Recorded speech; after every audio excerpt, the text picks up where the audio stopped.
On avait chacun qui essayait de se débrouiller ou suivre à la lettre ce qu'avait demandé Didier Deschamps. Ça, c'est une chose, c'est-à-dire que Didier Deschamps leur demande un minimum de placement sans ballon.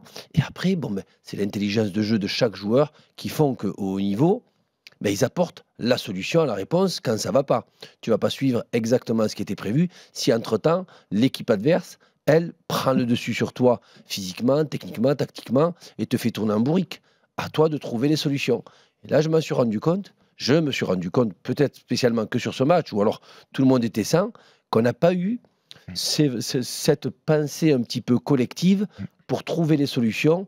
Et là, c'est un niveau footballistique où on apprend, et ça, les Hollandais, par contre, ils ont cette force-là, c'est que déjà, dans les clubs comme l'Ajax, comme le PSV, Eindhoven et tout, on leur apprend déjà très jeune ça, c'est-à-dire que, bien sûr, tu te sers ta technique, bien sûr, tu as le physique qui est important, mais le plus important, c'est l'intelligence de jeu que tu dois fournir et toujours à se poser les bonnes questions pour avoir les réponses.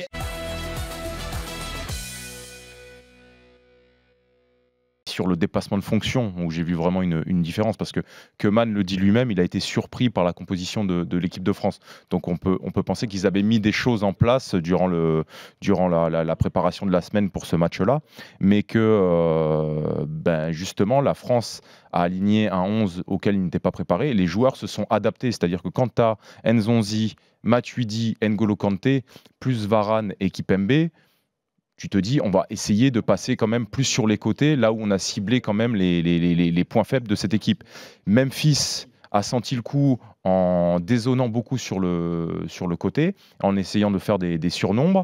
Et on a Wijnaldum et d'autres qui se sont projetés, qui sont arrivés en tant que joueurs lancés. Et ça crée énormément de problèmes dans la défense française. Cette équipe-là, elle peut évoluer dans le sens où c'est pas très compliqué.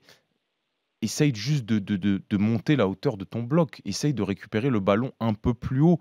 T'as des chasseurs terribles au milieu. Laisse-les s'exprimer. Laisse-les, là. Laisse-le, N'Golo, là, aller chercher le petit De Jong. Laisse-le. Il a été sur à 40 mètres du but. Il allait chasser Messi. Messi, il l'a pas passé une fois. Laisse-le aller chasser. Laisse Matuidi y aller. Laisse aller presser et un mec derrière, si tu as besoin, en sentinelle pour venir compenser si éventuellement tu as raté le pressing. Là, tu vas récupérer des ballons. Griezmann, dans les 30 derniers mètres, pouf, il va trouver Giroud au-dessus ou un autre. Mbappé, il va pouvoir aller provoquer un contre un. Tu pars de trop loin à chaque fois. Pour moi, il n'y a pas un grand changement, il n'y a pas une révolution. Et on ne l'aura pas, cette révolution. En tout cas, pas sous Didier Deschamps, à mon avis. Mais non, mais on est d'accord qu'il y a quand même des postes qui sont influents, notamment les latéraux. Hier, on en a beaucoup parlé, mais ça joue quand même vachement sur un match comme hier, par exemple. On a vu Dani, oui. Blind, hein, on a vu Blind, le travail. Mais tes latéraux, tu ne les mets pas dans les meilleures conditions non plus, puisque tu acceptes de subir. Ouais. À partir du moment où le rapport de force est remporté, d'autant plus que Memphis, il a eu l'intelligence, je t'ai dit, de venir jouer des 2 contre 1, des 3 contre 2 en se déportant et en laissant l'axe au milieu qui se projetait pour justement surprendre et arriver lancé. Les latéraux, ils sont forcément en difficulté.